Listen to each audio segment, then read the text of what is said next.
ఒక్కో ఊర్లో, ఒక్కో జిల్లాలో, ఒక్కో రాష్ట్రంలో, ఒక్కో దేశంలో ఒక్కో పెద్ద పండుగ ఉంటుంది. అయితే దునియా మొత్తానికి పెద్ద పండుగ ఏంటంటే క్రిస్మస్.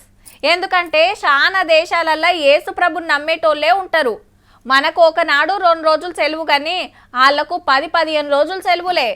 ఇక వాటికన్ సిటీలనైతే మా సంబురంగా జరుగుతుంది క్రిస్మస్. గంత దూరం మనం పోలేం, కానీ మన కాడ ఎట్లయిందో చూద్దాం.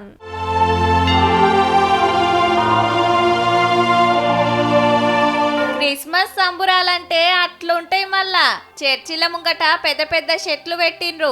రంగురంగుల కరెంటు బుగ్గలతోని షింగారిస్తే శమక్కున మెరిచినాయి. ఆగో మెదక్ చర్చి ఎంత ముద్దుగుందో. మబ్బులనే యేసయ్య శిలువను ఊరేగింపుగా లోపటికి తీసుకొచ్చిండ్రు. ఆసియా ఖండంలోనే రెండో పెద్ద చర్చి. మరి హిందువులు కూడా బగ్గనే వచ్చిండ్రు. మేము బాన్స్వాడ నుంచి వచ్చాము. ఇక్కడ క్రిస్మస్ సెలబ్రేషన్స్ అన్ని చాలా బాగా జరుగుతున్నాయి. మేము అందరం ఎంజాయ్ చేసినాం. సికింద్రాబాద్ పెద్ద చర్చి, మియాపూర్ కల్వరీ టెంపుల్, ఆబిట్స్ ఇట్లా పెద్ద పెద్ద చర్చిలల్లా మస్తు జాతర సాగిందనుకో రాదుండ్రి. యేసు ప్రభు జీవితం మీద సినిమాలు చూపించిండ్రు. ఇంటోళ్ళు చర్చిల ముంగట గ్రూప్ ఫోటోలు దిగిండ్రు. జిల్లాలల్ల సుతా ఇదే సంబురం. దేవుని పాటలు పాడుకుంటా ఆడుకుంటా గొలుసుకున్నారు. మంత్రులు, ఎమ్మెల్యేలు, ఎంపీలు చర్చిల బాట బట్టి సెలబ్రేషన్లు చేసుకున్నారు.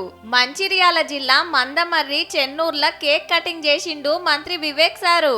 మన నిధులు కూడా ఇవ్వడానికి మా దగ్గర ఉన్నాయి. సిఎస్ఆర్ ఫండ్స్ మన మైనారిటీస్ కోసం, ఎస్పెషల్లీ మన క్రిస్టియన్ సంస్థలకు ఇవ్వడానికి రెడీగా ఉన్నాము. ఇండ్లల్ల సుత కేకులు కోసి పిండొంటలు చేసి చుట్టాలు దోస్తులకు వంచిండ్రు పండుగ పూట. రోజ్ కుక్, గర్జలు, మురుకులు, బిస్కెట్స్ ఇవన్నీ చేస్తాము. కేక్ ఒక రోజు ముందు చేసుకుంటాము, ఇంట్లోనే చేసుకుంటాం. మా మదర్ మంచిగా వంటలు చేస్తుంది. చికెన్, మటన్ అంతా చాలా బాగుంటుంది. స్టార్టింగ్ నుంచి మళ్ళీ న్యూ ఇయర్ ఫస్ట్ వరకు చాలా బాగా చేసుకుంటాం. అందరికీ హ్యాపీ క్రిస్మస్. ఆంధ్రాలో ఓ చర్చిలో జగనన్న ప్రార్థనలు చేస్తే ఢిల్లీలో మోడీ సార్ సుత చర్చికొచ్చి ప్రేయర్ చేసిండు. ఫాస్టర్ల దీవెనార్తి తీసుకొని శుభాకాంక్షలు చెప్పిండు అందరికీ.